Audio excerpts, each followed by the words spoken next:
নমস্কাৰ আপোনালোক সকলোকে পুনৰবাৰ টিকে মাইণ্ডৰ অন্য এটা ৰাতিপুৱাৰ ধামাকাদাৰ খবৰলৈ স্বাগতম জনাইছো।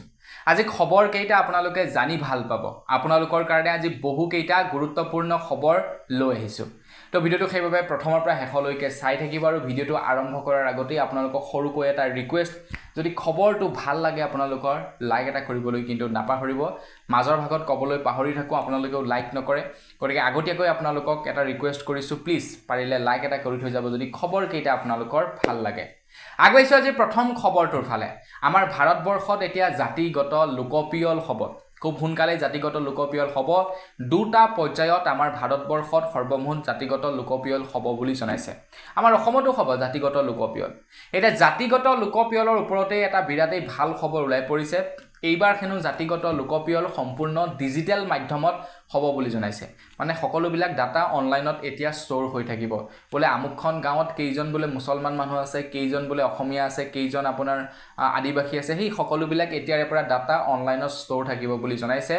সকলোবিলাক ডিজিটেল মাধ্যমত এতিয়া জাতিগত জনগণনা হ'ব বুলি জনাইছে। সেয়াই নহয়, তাতকে ভাল খবৰটো হৈ গ'ল, আপোনালোকে নিজেই আপোনালোকৰ ডিটেইলছ আপডেট কৰিব পাৰিব এতিয়া জাতিগত জনগণনাত।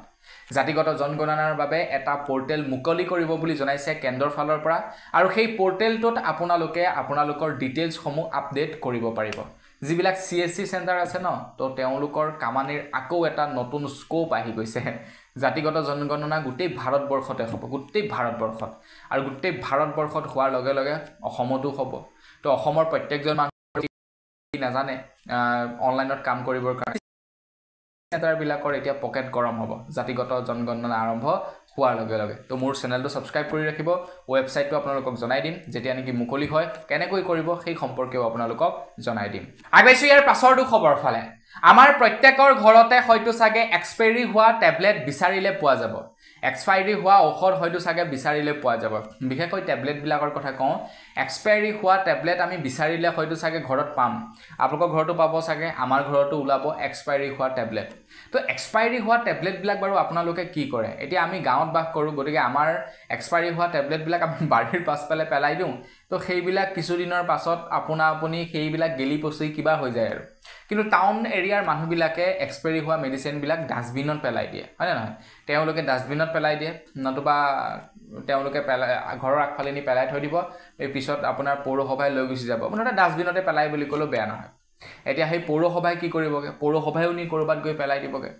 এতিয়া আমাৰ ভাৰতবৰ্ষৰ স্বাস্থ্যখণ্ডৰ তৰফৰ পৰা এটা নিৰ্দেশনা জাৰি কৰি দিছে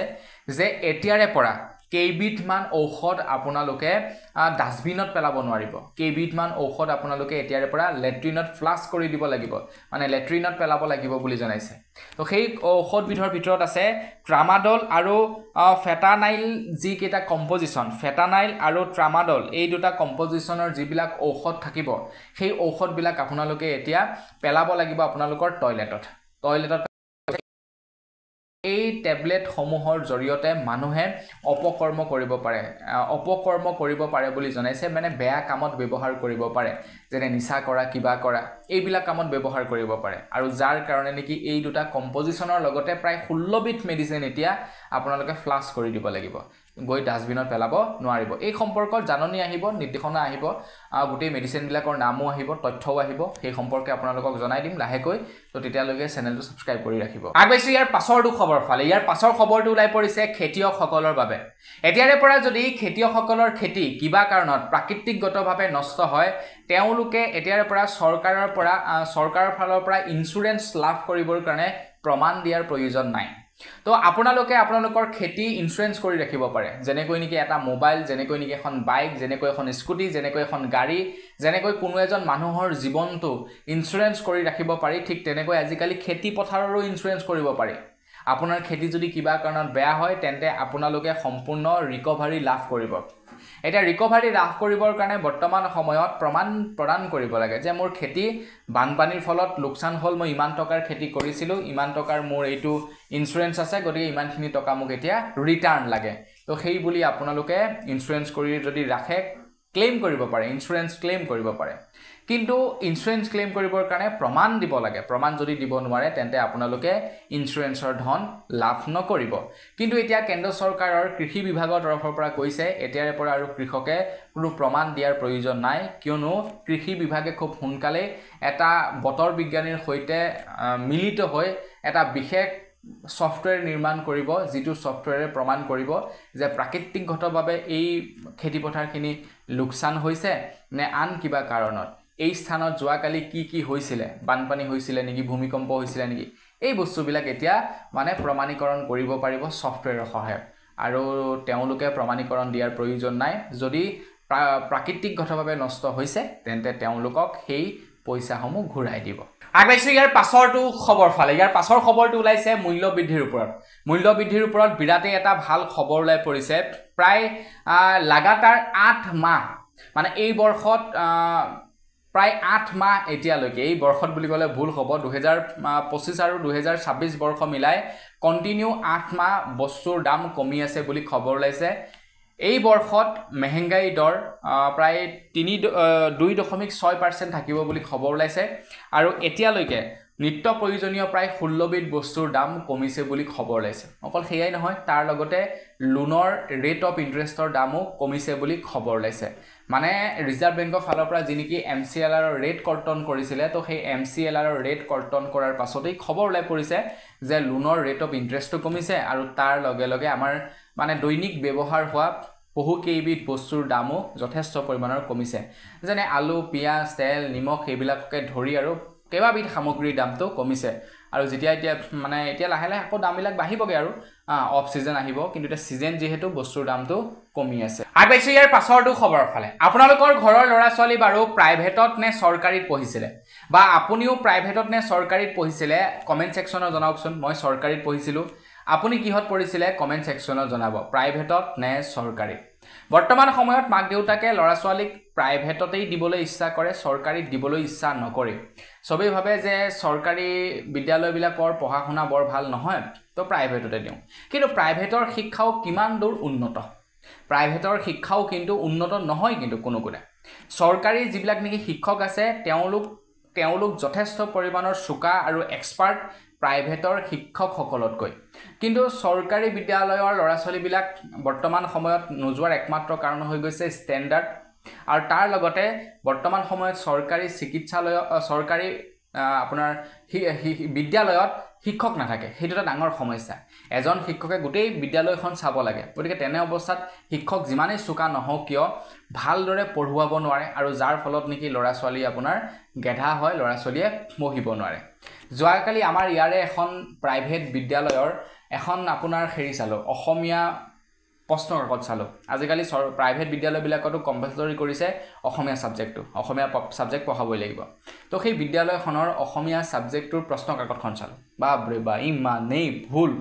মানে ক খ কেইটাও সিৰিয়েলি তেওঁলোকে টাইপ কৰিব জনা নাই কৰ পাছত ঘ আহিছে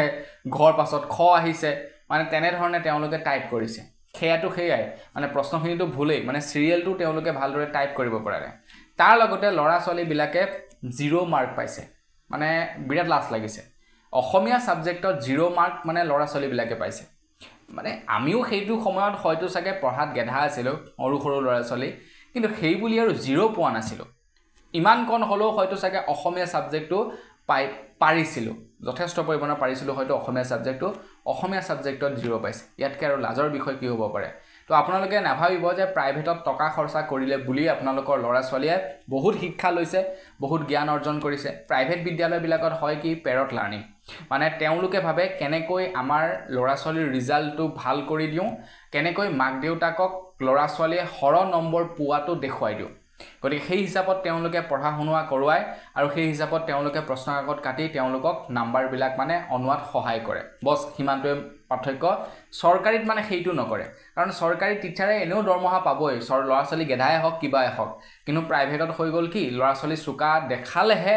আন 10 জন অভিভাৱকে ল'ৰা ছোৱালীবিলাক আনি তেওঁলোকৰ ওচৰত পঢ়িবলৈ দিব সব নহয় কিন্তু কিছুমানৰ কথা কৈছো বাৰু সেইটো আজি মেইন বিষয় নাছিলে মেইন বিষয় খবৰটো বেলেগ আছিল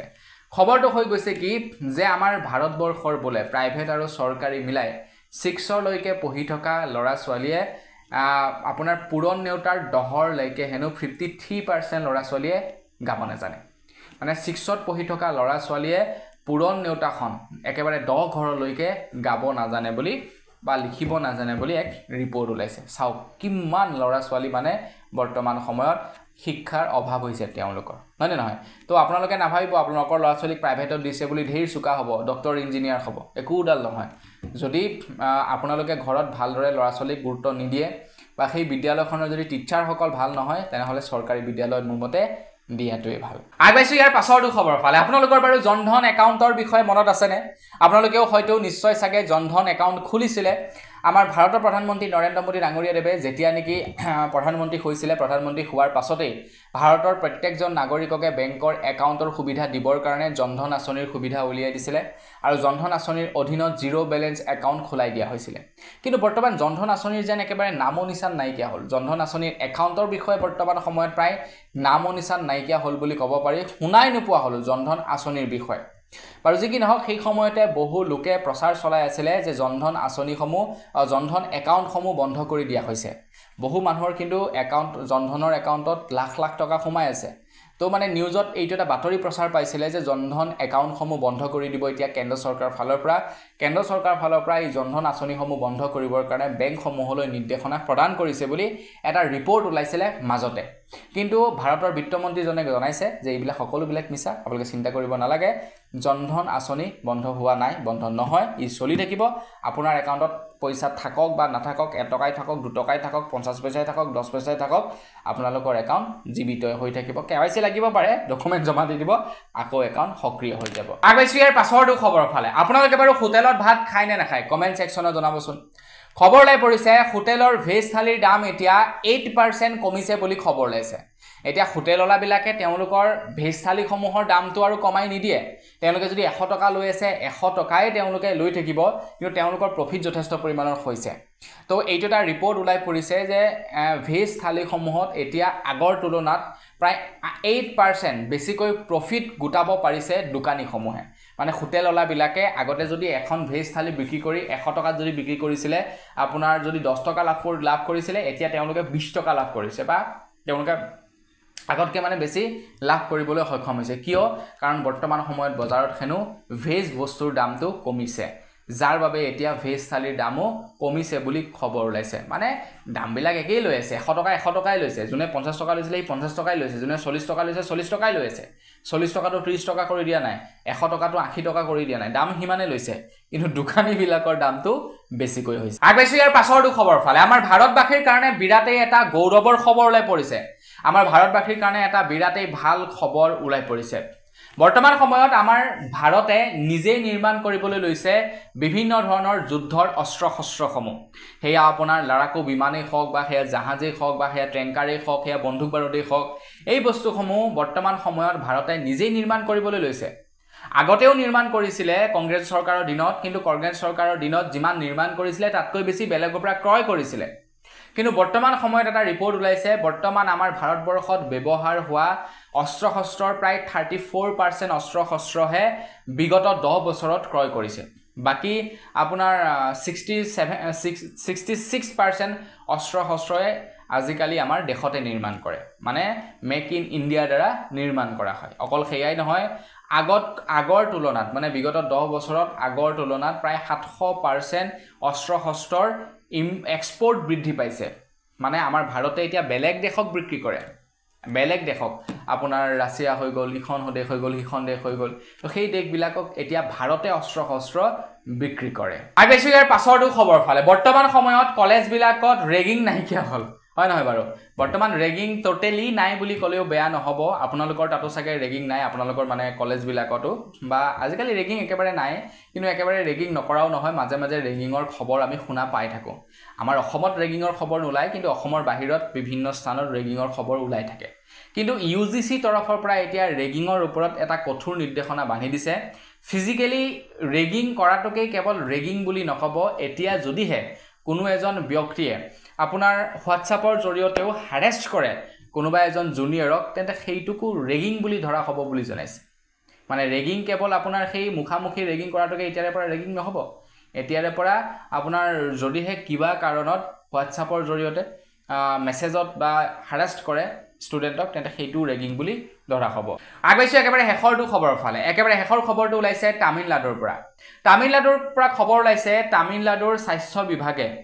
টিবি বেমাৰ নাইকিয়া কৰিবৰ কাৰণে তামিলনাডুত বিশেষ ব্যৱস্থা এতিয়া গ্ৰহণ কৰিছে তামিলনাডুৰ চৰকাৰে এটা বেলেগতকৈ মানে অকমান বেলেগ এটা ষ্টাইল তেওঁলোকে অৱলম্বন কৰিছে যাৰ কাৰণে তামিলনাডুত টিবিৰ পেচেণ্ট নাইকিয়া হৈছে